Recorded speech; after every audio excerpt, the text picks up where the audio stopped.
if it's in an rapidly accumulation of fluid, even in the 200 ml of fluid, accumulation may cause cardiac tamponades. Otherwise, slowly developing effusion more than 2000 ml of fluid accumulation in the pericardial sac may be responsible for cardiac tamponades. So it's not necessary such amount of the fluid may cause cardiac tamponades, because it depends on duration. If there is a short duration accumulations, may cause cardiac tamponades. There is a limitation to ventricular filling because there is pericardial effusion surrounding the right ventricular compression. So there is a ventricular filling is decreased. Ultimately, what happens, there is a ventricular filling is decreased, stroke volume is decreased, and that causes a decreased cardiac output by each cardiac cycle.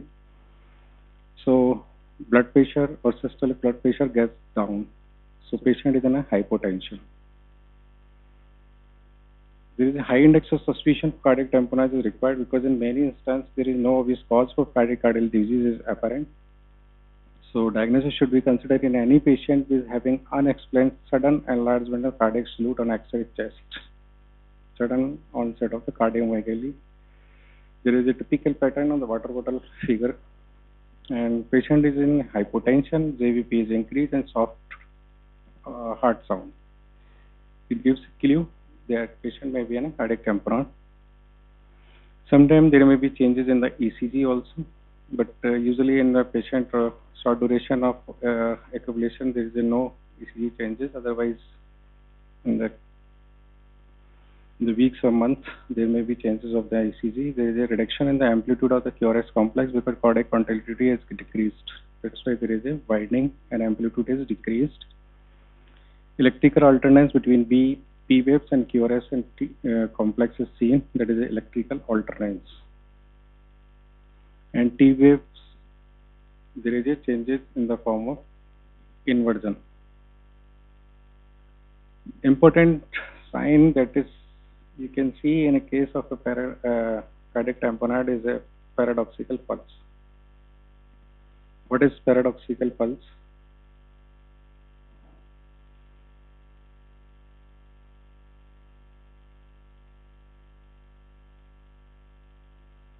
What happens if we go for the there is a changes in the pulse with the respiration. Definitely in the duration of the time of the inspiration, there is a up to 10 mmHg of the dip of the systolic blood pressure in the normal population. But what happens in the cardiac tamponade, there is a more than 10 mmHg dip of the systolic blood pressure during inspiration. That is paradoxical pulse. Can be judged by the palpatory method or by the use of the sphygmomanometer. But it's important to add a clue for the cardiac tamponade, but is not specific for cardiac tamponade. It can be seen in the RV infarction, concentric pericarditis. Sometimes in the cases of pulmonary embolism and the COPD cases also. So advanced COPD that having the RV involvement. So important clue to presence of cardiac tamponade consists of a greater than normal 10 mmHg inspiratory decline in systolic blood pressure. When there is a severity, it may be detected by the palpating weakness or disappearance of the arterial pulse during inspiration by the palpatory method, or you can use the sphygmomanometer to decrease in the systolic blood pressure. Because both ventricles share a tight, incompressible covering, that is pericardial sac. So at the time of inspiration, there is enlargement of the right ventricle, causes leftward bulging of the intraventricular septum towards the left ventricle. That causes the compression and reduce the left ventricle volume at the time of inspiration. So stroke volume is decreased and arterial systolic blood pressure is also decreased. So paradoxical pulse occurs in approximately 1/3 of patients of the chronic concentric pericarditis, in some cases hypovolemic shock, COPD, and pulmonary embolism.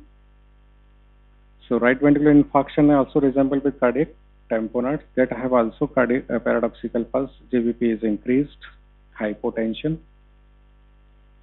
How will you diagnose? So clinical presentations of because it is an emergency, so immediately should be diagnosed as a cardiac tamponade. Otherwise, patient may succumb. So clinical examination, the presentation, ECG may show low voltage QRS complex and binding of QRS complex, sometimes electrical alternance. X-ray chest, cardiac salute get increased in the water bottle figure, cardiomegaly. Echo, that is definitive diagnostic test when pericardial effusion causing a tamponade. Doppler ultrasound or Doppler echo that shows tricuspid and pulmonic ball flow velocity increase markedly during inspiration. Flow towards the right ventricles, so pulmonary and the tricuspid wall at the side, there is a flow is increased. Whereas the pulmonary vein, mitral and aortic flow velocities get decreased. This is also seen in the constant pericarditis. So tamponade, there is a late diastolic inward motion, the collapsing of the right ventricular free wall in the right atrium and more bulging towards the left ventricle. So transesophageal echocardiography or sometimes CT or MRI may require because sometimes there is a loculated pericardial effusion. So then once the diagnosis of cardiac tamponade is established, to go for the treatment in the cardiac tamponades. In the acute pericarditis causing the cardiac tamponade, there is a large pericardial effusion. So pericardiocentesis is the treatment of choice.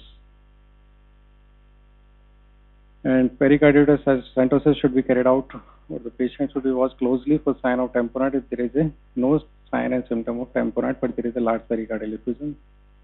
So serial ecography, 2D echo should be done, and monitoring of the arterial and venous blood pressures.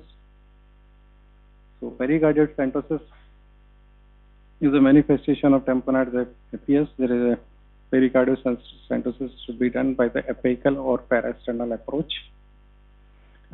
Most commonly, subxiphoid approach should be carried out in the ones because the left untreated. Tamponade may rapidly fatal, so immediately go for pericardiocentesis.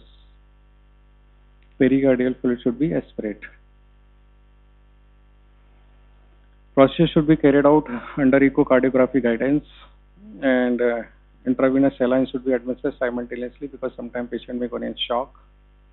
And if possible, intrapericardial pressure should be measured at the time of withdrawal, and pericardial cavity should be drained as completely as possible, and a small multi-headed catheter should be inserted and ended with the needle, and it's left in place to allow the draining of prevention of the recurrent effusion, and sometimes required for surgical drainage only, because sometimes there is a loculated or recurrent effusion, so and sometimes for that necessary to obtain tissue to diagnose the etiology. Then we go for the surgical drainage and send the fluid for the examination.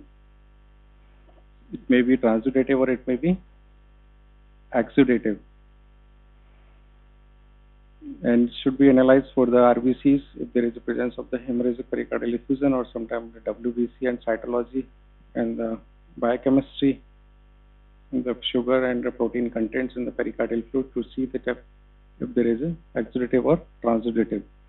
The cytology is important for the see any neoplastic cells or neoplastic etiology. Drain fluid should be cultured to see if there is a bacterial or tubercular. Sometimes DNA of mycobacterium tuberculosis is required to determine the etiology, so PCR should be given. In developed nation, bloody fluid is most commonly due to the neoplasm, CRF, and after rupture, cardiac injury. But the developed in the developed nation, but developing countries, there are tuberculosis or association with HIV or itself HIV may cause bloody type of pericardial effusion. Sometimes in the renal failure, cardiac injury, and neoplastic tissues may be seen in the developing countries also, but in the country in India, tuberculosis is the most common cause. So it's all about the pericardial effusion causing the cardiac tamponades. That is an emergency.